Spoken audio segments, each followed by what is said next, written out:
भारत की खुफिया एजेंसी ने भारत और बांग्लादेश क्रिकेट सीरीज के दौरान झूठा थ्रेट अलर्ट जारी किया है, जिसमें इंटेलिजेंस एजेंसीज और पुलिस को अलकायदा और दाइश जैसे आलमी दहशतगर्द ग्रुपों के हमलों से चौकन्ना रहने का मशवरा दिया गया है और इस मामले पर अब तजियाकारों की जानिब से मुख्तलिफ सवालात उठाए जा रहे हैं। इसी पर बात करेंगे। दिफाई तजियाकार major general retired Tariq Rashid साहब ने हमें ज्वाइन किया है। शुक्रिया आपके वक्त के लिए मेजर साहब। तजियाकारों की जानिब से ये सवाल उठाए जा रहे हैं कि क्या ये थ्रेट अलर्ट बांग्लादेशी तलबा तहरीक को कमजोर करने की भारतीय कोशिशों का तसलसल तो नहीं, और ये आपसे जानना चाहेंगे कि क्या भारतीय खुफिया एजेंसी एक और फॉल्स फ्लैग ऑपरेशन का मंसूबा बना रही है, आपको लगता है?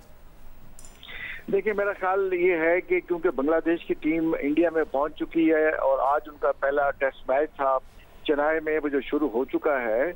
अब क्योंकि बलूचिस्तान की सिचुएशन एक हद तक हिंदुस्तान के हाथ से निकल चुकी है, तो उस विजिट को अंडरमाइन करते हुए इनके खिलाफ कोई वो तकरीबी कार्रवाई करना चाहते हैं, जिसके तहत उन्होंने ये किस्म का थ्रेट अलर्ट इशू किया है। और जब वो ये किसी किस्म की कार्रवाई होती है इंडिया की तरफ से, तो उसका इल्जाम वो दूसरी ताकतों को, पाकिस्तान या और जैसे और तंजीमों पर डालना चाहते हैं।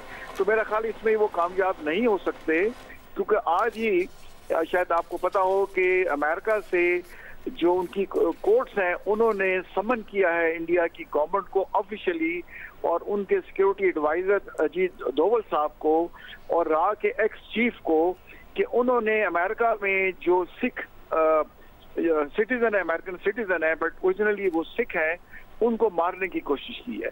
और उनके पास बड़े स्ट्रॉन्ग एविडेंस है। और जब अमेरिका की कोर्ट्स किसी मुल्क के ऑफिशियली अप्रोच करती हैं और लोगों को नॉमिनेट करती हैं, तो बड़ी सीरियस डेवलपमेंट है। अब इंडिया का ये घिनौना चेहरा है वो खुल के लोगों के सामने और अक़वाम आलम के सामने आ रहा है। अब वो ज्यादा देर तक लोगों को और मुख्तलिफ मुल्कों को बेवकूफ नहीं बना सकते। बहुत शुक्रिया आपका major general retired Tariq Rashid साहब, आप जियो न्यूज़ से बात कर रहे थे।